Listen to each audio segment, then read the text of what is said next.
श्री गणेशाय नमः। जय भोलेनाथ। नमस्कार दोस्तों आप सभी का हमारे YouTube चैनल में स्वागत है। दोस्तों आज इस वीडियो में मैं आपको सुनाने वाली हूँ भोम प्रदोष व्रत कथा।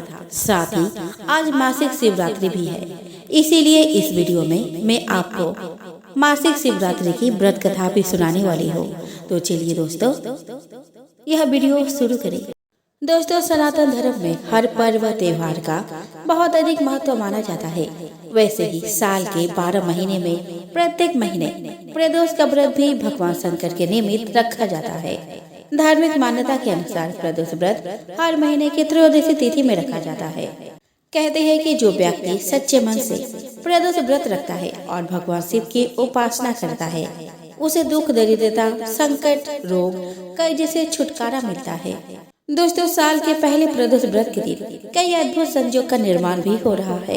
इस शुभ योग में किया गया पूजा पाठ कई गुना अनंत फल देगा। प्रदोष व्रत के साथ साथ इस दिन साल की पहली मासिक शिवरात्रि भी है। शिवरात्रि और प्रदोष व्रत एक ही दिन पड़ने के कारण इस दिन का महत्व और अधिक बढ़ जाता है। इस दिन भगवान शंकर के साथ हनुमान जी की पूजा आराधना करने से सभी प्रकार की नकारात्मक शक्तियाँ दूर हो जाती है। दोस्तों त्रयोदशी तिथि के दिन सुबह स्नान आदि से निवृत्त होकर स्वच्छ धुले वस्त्र धारण करें। भगवान भोलेनाथ तथा बजरंग बली का नियमित पूजन कर ले। शिव जी के ध्यान तथा मंत्र जाप में समय व्यतीत करें। पुनः शाम के समय में सुबह मुहूर्त में शिव जी और हनुमान जी की पूजा करें। भगवान शिव का गंगा जल से अभिषेक करें। उनको चंदन अर्पित करें। उनकी प्रिय चीजें गाय का दूध, भांग, धतूरा, बिल्व पत्र, शहद आदि अर्पित कर दे। पूजन के समय ओम नमः शिवाय मंत्र का निरंतर उच्चारण करें। इस दिन पूरे समय व्रत रखें, सिर्फ फलहार कर सकते हैं। आइए दोस्तों अब हम श्रवण करें भोम प्रदोष व्रत कथा की। दोस्तों भोम प्रदोष व्रत कथा के अनुसार एक नगर में एक वृद्धा रहती थी। उसका एक पुत्र था। वृद्धा की हनुमान जी पर गहरी आस्था थी। वह प्रत्येक मंगलवार को नियम पूर्वक व्रत रखकर हनुमान जी की आराधना करती थी। एक बार हनुमान जी ने उसके श्रद्धा की परीक्षा लेने सोची।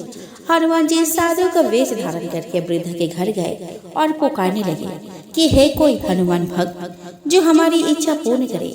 पुकार सुन वृद्धा बाहर आई और बोली कि आज्ञा महाराज। वेशधारी साधु हनुमान जी बोले कि मैं भूखा हूँ, भोजन करूँगा, तो थोड़ी जमीन लिख दे। वृद्धा दुविधा में पड़ गई। अंततः हाथ जोड़कर बोली कि महाराज लीपने और मिट्टी खोदने के अतिरिक्त आप कोई दूसरी आज्ञा दे, मैं अवश्य पूर्ण करूंगी। साधु ने 3 बार प्रतिज्ञा कराने के बाद कहा कि तू अपने बेटे को बुला, मैं उसकी पीठ पर आग जलाकर भोजन बनाऊंगा। यह सुनकर वृद्धा घबरा गई, परंतु वह प्रतिज्ञाबद्ध थी। उसने अपने पुत्र को बुलाकर साधु के सुपुर्द कर दिया। वेशधारी साधु हनुमान जी ने वृद्धा के हाथों से ही उसके पुत्र को पेट के बल लिटवाया और उसके पीठ पर आग जलवाई। आग जलाकर दुखी मन से वृद्धा अपने घर में चली गई। इधर भोजन बनाकर साधु ने वृद्धा को बुलाकर कहा कि तुम अपने पुत्र को पुकारो ताकि वह भी आकर भूख लगा ले। इस पर वृद्धा बोली कि उसका नाम लेकर मुझे और कष्ट न पहुँचाओ। लेकिन जब साधु महाराज नहीं माने तो वृद्धा ने अपने पुत्र को आवाज लगाई। अपने पुत्र को जीवित देखकर वृद्धा को बहुत आश्चर्य हुआ। वह साधु के चरणों में गिर पड़ी। हनुमान जी अपने वास्तविक रूप में प्रकट हुए और वृद्धा को भक्ति का आशीर्वाद दिया। एक समय की बात है, एक ब्राह्मण दंपति की कोई संतान नहीं थी, जिस कारण वह बेहद दुखी थे। एक समय ब्राह्मण वन में हनुमान जी की पूजा के लिए गया। वहाँ उसने पूजा के साथ महावीर जी से एक पुत्र की कामना की। घर पर उसकी स्त्री भी पुत्र की प्राप्ति के लिए मंगलवार का व्रत करती थी। वह मंगलवार के दिन व्रत के अंत में हनुमान जी को भोग लगाकर ही भोजन करती थी।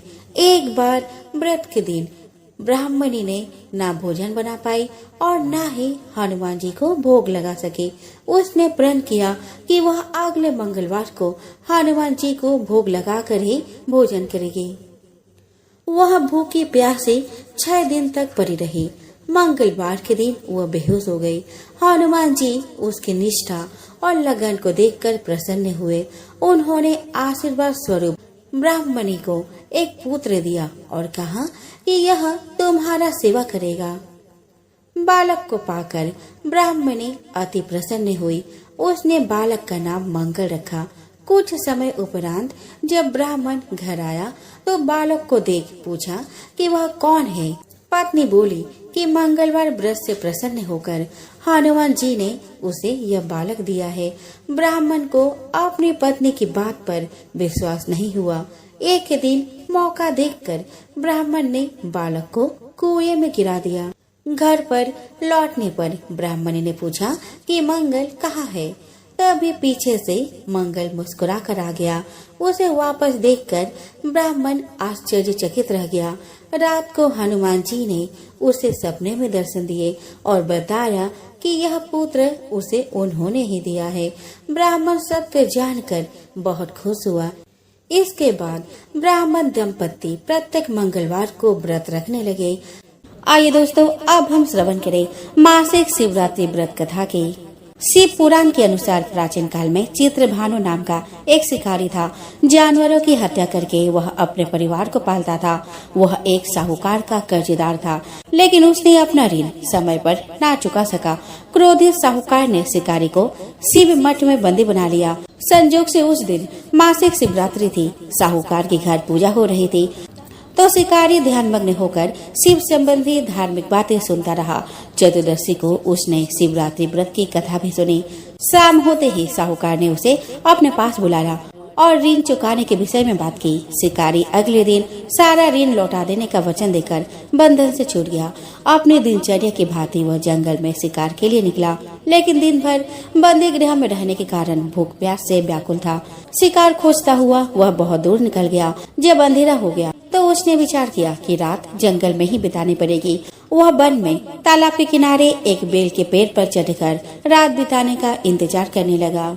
बिल्व वृक्ष के नीचे शिवलिंग था जो बिल्व पत्रों से ढका हुआ था। शिकारी को उसका पता न था, पर आप बनाते समय उसने जो टहनियां तोड़ी वे संजोग से शिवलिंग पर गिरती चली गई। इस प्रकार दिन भर भूखे प्यासे शिकारी का व्रत भी हो गया और शिवलिंग पर बिल्व पत्र भी चढ़ गए।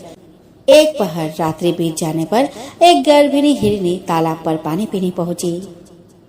शिकारी ने धनुष पर तीर चढ़ाकर ज्यों ही प्रत्यंचा खींची। हिरनी बोली कि मैं गर्भिणी हूँ और शीघ्र ही प्रसव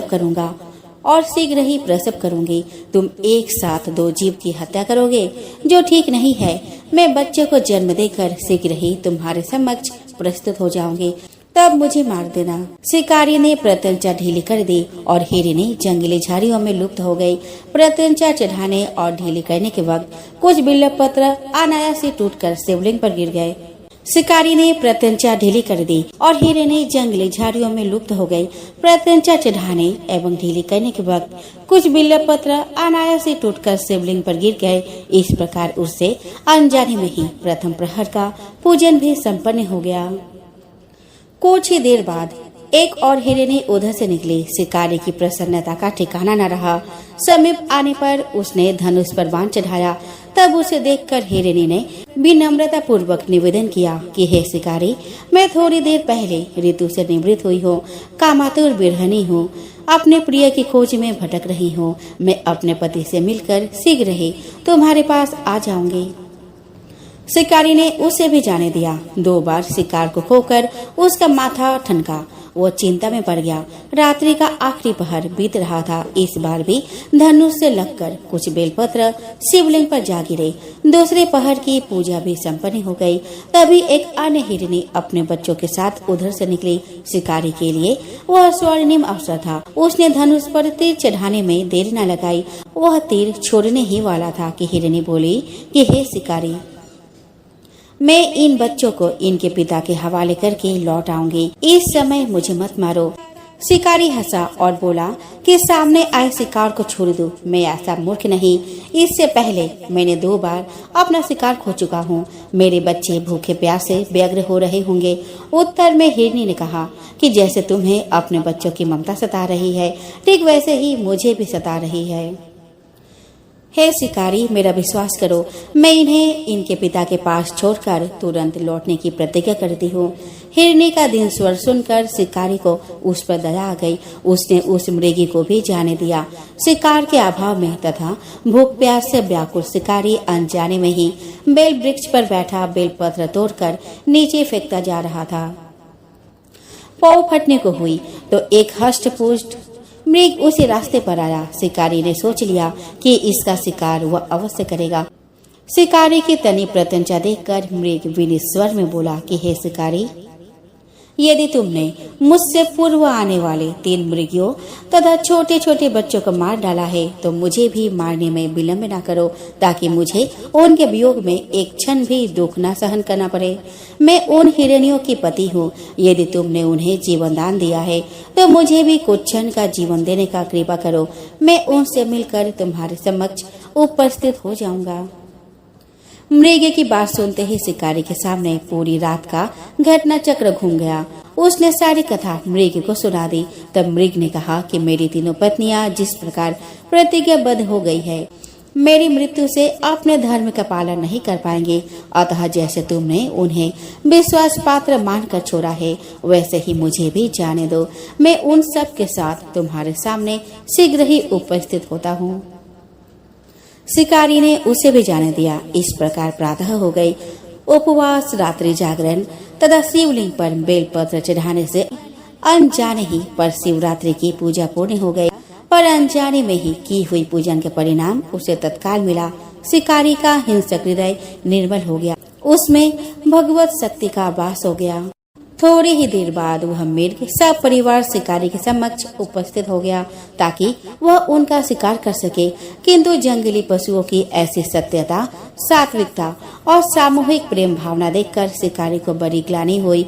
उसने मृग परिवार को जीवन दान दे दिया। अनजाने में शिवरात्रि के व्रत का पालन करने पर भी शिकारी को मोक्ष की प्राप्ति हुई। जब मृत्यु काल में यमदूत उसके जीव को ले जाने आए तब शिवगणों ने उन्हें वापस भेज दिया तथा शिकारी को शिवलोक ले गए। शिव जी की कृपा से ही अपने इस जन्म में राजा चित्रभानु अपने पिछले जन्म को याद रख पाए तथा महाशिवरात्रि के महत्व को जानकर उसका अगले जन्म में भी पालन कर पाए। दोस्तों, एक बार इंद्र और वृत्रासुर की सेना में घनघोर युद्ध हुआ। देवताओं ने दैत्य सेना को पराजित कर नष्ट भ्रष्ट कर डाला। यह देखकर वृत्रासुर अत्यंत क्रोधित हो स्वयं युद्ध को उद्धत हुआ। आसुरी माया से उसने विकराल रूप धारण कर लिया। सभी देवता भयभीत हो गुरुदेव बृहस्पति के शरण में पहुँचे। बृहस्पति महाराज बोले कि पहले मैं तुम्हें वृत्रासुर का वास्तविक परिचय दे दूं। वृत्रासुर बड़ा तपस्वी और कर्मनिष्ठ है। उसने गंधमादन पर्वत पर घोर तपस्या कर शिव जी को प्रसन्न किया। पूर्व समय में वो चित्ररथ नाम का राजा था। एक बार वह अपने विमान से कैलाश पर्वत पर चला गया। वहाँ शिव जी के बामंग में माता पार्वती को विराजमान देख वो उपहास पूर्वक बोला कि हे प्रभु, मोह माया में फंसे होने के कारण हम स्त्रियों के वशीभूत रहते हैं, किंतु देवलोक में ऐसा दृष्टिगोचर नहीं हुआ कि स्त्री आलिंगनबद्ध हो सभा में बैठे। चित्ररथ के यह वचन सुनकर सर्वव्यापी शिव शंकर हंसकर बोले कि हे राजन, मेरा व्यवहारिक दृष्टिकोण पृथक है। मैंने मृत्युदाता कालकूट महाविष का पान किया है, फिर भी तुम साधारण जन की भांति मेरा उपहास उड़ाते हो। माता पार्वती क्रोधित होकर चित्ररथ से संबोधित हुई, अरे दुष्ट, तूने सर्वव्यापी महेश्वर के साथ ही मेरा भी उपहास उड़ाया है। अतएव मैं तुझे वह शिक्षा दूंगी कि फिर तू ऐसे संतों के उपहास का दुस्साहस नहीं करेगा। अब तू दैत्य स्वरूप धारण कर विमान से नीचे गिर, मैं तुझे श्राप देती हूँ। जगदम्बा भवानी के अभिशाप से चित्ररथ राक्षस योनि को प्राप्त हुआ और त्वष्टा नामक ऋषि के श्रेष्ठ तप से उत्पन्न हो वृत्रासुर बना। गुरुदेव बृहस्पति आगे बोले कि वृत्रासुर बाल्यकाल से ही शिव भक्त रहा है, अतः हे इंद्र, तुम बृहस्पति प्रदोष व्रत कर शंकर भगवान को प्रसन्न करो।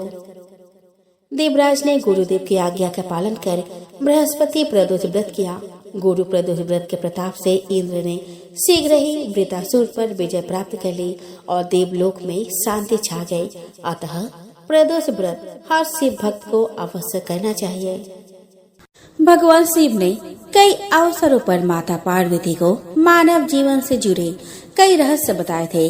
भगवान शिव ने पार्वती माँ को जो पाठ पढ़ाए वह मानव जीवन, परिवार और शादीशुदा जिंदगी के लिए काफी महत्वपूर्ण है। भगवान शिव ने पार्वती माता को 5 ऐसे चमत्कारिक राज बताए हैं जिन्हें समझ लेने पर आपकी जिंदगी भी बदल सकती है। शिव न प्रकाश है और न ही अंधकार, वह शून्य भी नहीं है और पदार्थ भी। वह समस्त ब्रह्मांड है, वह शक्ति के स्रोत है, वह शक्ति का हिस्सा है और खुद ही शक्ति भी है। शिव पुराण के अनुसार शिव शक्ति का संयोग ही परमात्मा है। शिव पुराण के मुताबिक पार्वती माँ सती का ही अवतार है। राजा हिमाचल और रानी मैना की पुत्री पार्वती बचपन से ही शिव भक्त थी। पार्वती के जन्म पर नारद मुनि ने भविष्यवाणी की थी कि वह भगवान शिव से ही विवाह करेगी। बड़ी होने पर पार्वती की शिव के प्रति भक्ति बढ़ती ही गई। कई सालों की तपस्या और कई बाधाओं को पार करने के बाद शिव और पार्वती का विवाह हुआ। एक बार माँ पार्वती ने भगवान शिव से पूछा कि मानव का सबसे बड़ा गुण क्या है? मानव सबसे बड़ा पाप कौन सा करता है? भगवान शिव ने कहा, दुनिया में मान सम्मान कमाना और हमेशा सत्य वचन बोलना सबसे बड़ा गुण है। भगवान शिव ने पार्वती माँ से कहा कि इस दुनिया में सबसे बड़ा पाप बेईमानी और धोखा करना है। धोखा इस दुनिया का सबसे बड़ा पाप है जो मानव करता है। मानव को अपनी जिंदगी में हमेशा ईमानदार रहना चाहिए। भगवान शिव ने पार्वती माँ को बताया कि मानव के परिश्रम करने के साथ खुद का मूल्यांकन करते रहना चाहिए। मानव को हमेशा अपने कृत्यों और व्यवहार पर खुद ही नजर रखनी चाहिए। किसी को भी ऐसे कामों में लिप्त नहीं होना चाहिए जो नैतिक रूप से गलत हो। भगवान शिव ने माँ पार्वती को बताया कि किसी को भी वाणी, कर्मों से और विचार के माध्यम से पाप नहीं करने चाहिए। पाप यानी पापपूर्ण कर्म नहीं करने चाहिए और विचारों और वाणी में भी अशुद्धता नहीं होनी चाहिए। मनुष्य वही काटता है जो वह बोता है। इसीलिए हर किसी को अपने जीवन में कर्मों के प्रति विशेष सतर्क रहना चाहिए। मोह ही सभी समस्याओं का जड़ है। मोह माया सफलता के रास्ते में बाधा उत्पन्न करती है।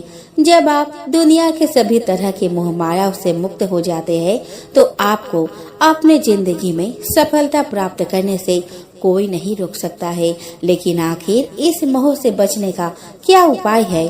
भगवान शिव ने पार्वती माँ को यह भी बताया।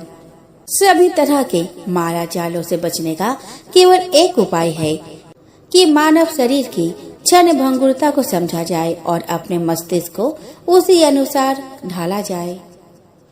भगवान शिव ने पार्वती माँ को बताया कि मृग तृष्णा सभी कष्टों का एकमात्र उपाय है। मानव को एक के बाद दूसरी चीजों के पीछे भागने के बजाय ध्यान में मन लगाना चाहिए। कर्म के चक्र और शरीर के बंधन से मुक्ति के लिए ध्यान का अभ्यास करते रहना चाहिए।